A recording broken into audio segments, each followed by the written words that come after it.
Hi everyone and welcome back. So something a little bit different today because I'm actually in my garden for one, and secondly I've asked a few other YouTubers to help me out in sharing with you the problem areas that we have in our gardens and also on our allotment plots. I'm going to hand over to the experts now to share with you their hints and tips of what issues they've had in their gardens and most importantly how they've overcome it. Emma's asked me to think about one area of the plot that I find really could do with improvement, and that area is one I am actually standing on because it's my paths.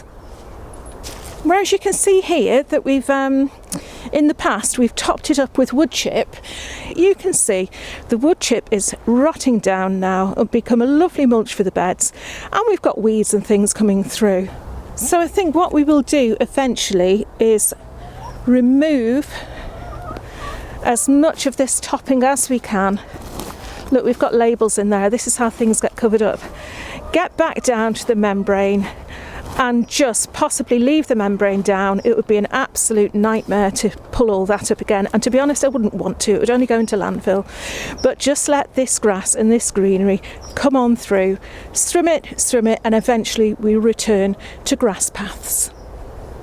You can see here that we've got grassy areas between the paths already, so it's not that we're a stranger to this strimmer because we have to get it out anyway to do this bit with. So to just do a few more paths won't take long at all, and I'm much happier with the idea of allowing a natural substance to grow between the beds than some sort of hard structure such as concrete or gravel even. So the problem that I want to try and solve in my allotment this year are my paths. Wish me luck. So Emma at the Forget-Me-Not Allotments had asked us about beasts and critters and creatures in our yards and what we do to combat them. For me this year, it was slugs as normal, and whitefly were horrible this year. But the biggest problem we had, because of the mild season we had and how warm it was, sorry, that's me grabbing the camera, because of how warm it was, we had cabbage whites right up until the beginning of November. So Gerald built me a brassica cage. So this is our brassica cage, and it is permanent. It doesn't go anywhere. It can't be picked up or moved. It's got a door, and it has been a godsend to keep the cabbage whites off everything. We had no problem with cabbage whites this year at all, and although they're frozen solid, they have perfect leaves on them. They should be okay once the weather warms up a little bit. We're supposed to get rain, but this is, the ground is just frozen. Look at it. It's crazy. Anyway, so that's what Emma had asked, and that's what my issue was this year, was cabbage whites. But it's all good. They've been combated by netting. Have a great day. It's November 18th and it's -8 degrees. Woohoo! Hello everyone, it's Will here, Flying Gardener. Thank you Emma for inviting me onto your channel. Now Emma's asked me what problem areas do I have on my plot and how do I tackle them. So I think the main problem area I would have, it's a problem in general I would say, not particular area, it's bindweed. Now, bindweed is my plot nemesis. When I took the plot over last year, it had been abandoned for 2 years and it was completely overgrown. I did initially have to dig the whole plot over because it was so overgrown to try and get the majority of the bindweed out. Now, I did get a lot of it out. I'll try and put a picture up so you can see the amount of bindweed I was getting out. Now, that is the problem area. It's an ongoing problem, and the way I tackle it is no dig. So from now on, obviously I did dig it first to get as much out as possible, but the way I tackle it is no dig, and that's just a case of cardboard down, whether you've got a raised bed or not, and mulching over. And anything that does come through, you just keep picking that bindweed off, and it'll eventually weaken and die. And it is working. I have had a major problem with my dahlias this year. down here, which are all now mulched over, and there was a lot of bindweed growing through there where I couldn't see it. But it's keeping plugging away. Bindweed is the major problem. Bindweed won't win. Yeah, and that's how I tackle it. Thanks, Emma. See you soon. Well, you're right, guys. I'm up the West End plot this morning. Emma's asked me to do a quick 1 or 2 minutes on a troublesome part of the plot and how I deal with it. Now, it didn't take me long to think of this one, so here we go. Okay then, when I first took this plot on, it was all overgrown, and what we've done, we dug down, took all the stones and all the grass and that sort of thing off, and sunk the plot down a little bit, and dumped all the loam in a nice big pile, which I used to grow my marrows in. And then I put in, let's get back a bit, raised beds, pallet collar raised beds, filled with luscious compost, brilliant. And that's the same over most of the plot. So I started growing loads of onions, love onions, one of my most used vegetables apart from potatoes and tomatoes. Anyway, so I grew loads of onions, and people kept saying, well, you can't really grow onions here, they got a lot of white rot on this site. But I was growing them, and then, they weren't growing very well. I lifted a few up and I had white rot. So what I think's happened is there is white rot in the soil, and it's gradually come up through the compost as I've been growing onions. So I did a bit of research, and I'm thinking, this isn't going to outdo me. So, look, what's this say here then? Water with a garlic wash. So, let me show you what a garlic wash is. So what I do, I leave a garlic on the plot, take off a couple of cloves, smash them to pieces. I don't know if this is going to work. Here we go. That's make my fingers smell now. Right, and then what I do, drop it in about 2 litres of water. There we are, and I'd leave that to sit until the next time I come up the plot. But I'm not going to do that now because I want to show you what I'm doing.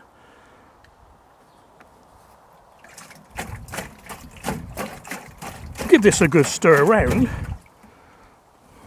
And then, every time I water the crops in the beds that are affected with white rot, I water with this garlic wash, like so. Okay, and what happens is all the little sclerata, I think they're called, all the white rot gribble grabblers, if you like, they go, I can smell garlic, smell onions, we better start growing. So they grow, there's nothing there, and they die back. And so about once a month I do the same again, and after about 2 years, there's no energy left in them. So they die back, and I have successfully now grown onions in there after having white rot, and in that bed there, and in this big long bed here. In fact, I've got some there gone to seed. So that's my little tip. So my problem was white rot, and I cure it by using a garlic wash. Let's hope that helps you guys. Hi, I'm Rue from Rue's Life, and the biggest problem area that I've had in my garden, as I'm sure a lot of you will agree, is weeds. And because I started this plot from scratch, so this was just a sheep paddock when I first came here, it was just grazing land. But amongst that grass, which in itself is a big weed burden to me because it just wants to keep coming back, there were also docks and thistles and nettles and hogweed and ragwort, and they're absolutely prevalent. But the way that I've managed to overcome that is I do actually use a no-dig system, and I've started all my beds in the same way by laying down loads of cardboard and then layering up on top of that, and at the end of every season I continue to keep layering up to keep suppressing those weeds. I use a hoe as soon as they start to come up to just hoe the tops off, especially on hot days.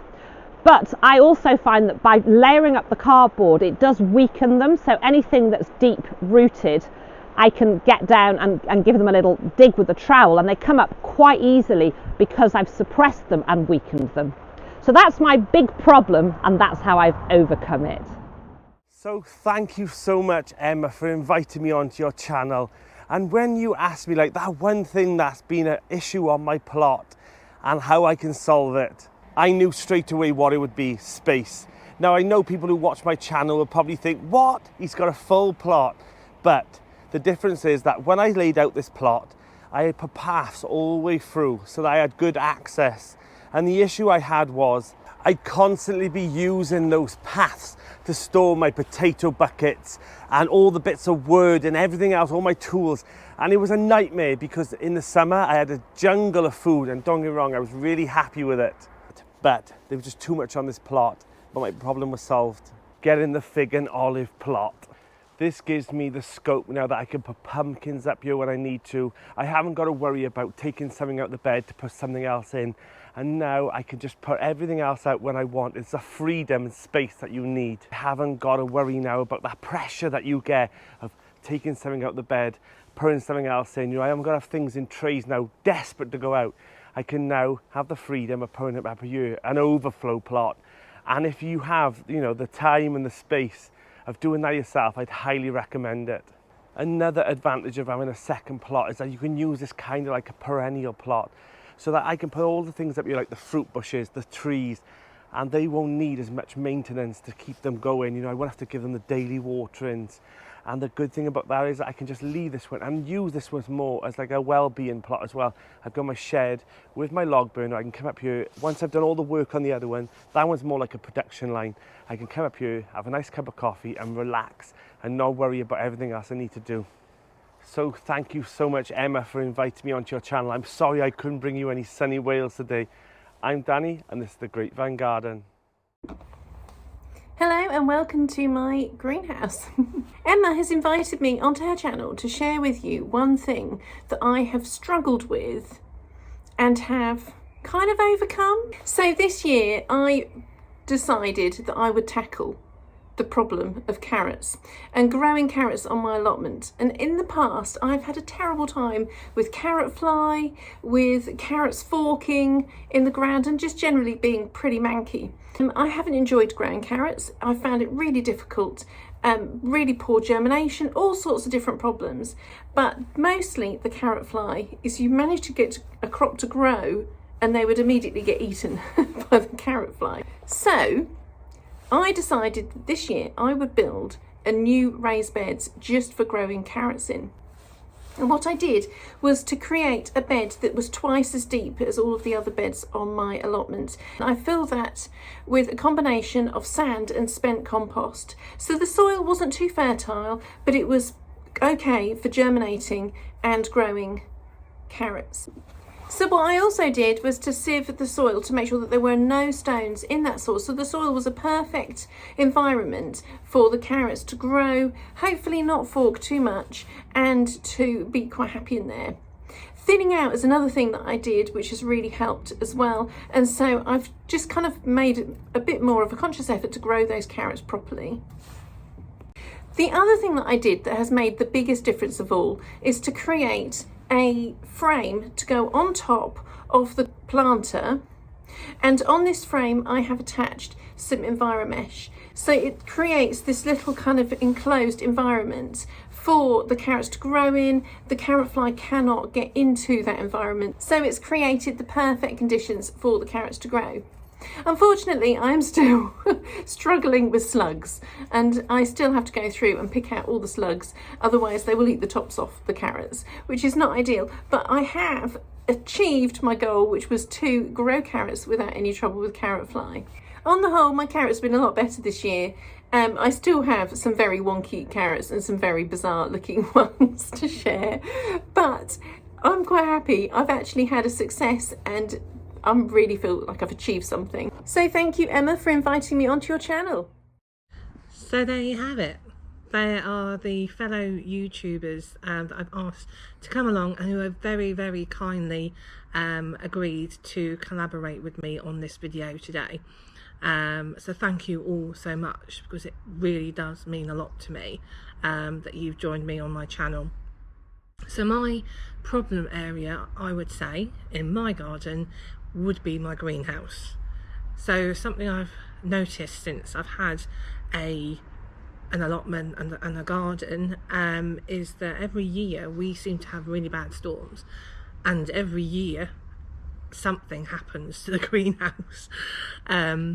Be that the glass blows out or something just goes wrong in it. The other problems I have with my greenhouse is I find I have to clean it quite a lot, because one thing you need to have is your glass really clean, just to let the light in mainly, because that's the most important thing for your plants, as well as obviously the water and the heat, ideally. The second thing is obviously things like red spider mite.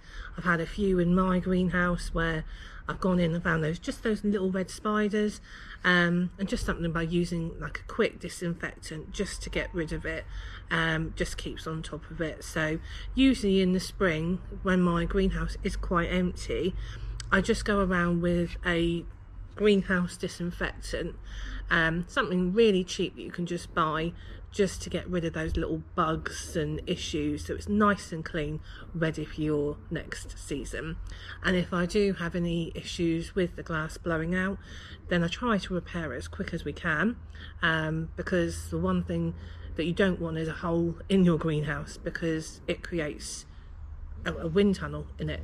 So that is my issue, I have mainly on my plot, having to sort of winter proof the greenhouse and get it ready for winter and keep it clean, really, most importantly. So yes, so thank you everyone who has taken part in today's vlog. It really does mean a lot to me that you've joined on my channel. It really does. So thank you, all of you, for sending your clips over. And that's it for this week. So we'll catch you later. Bye for now.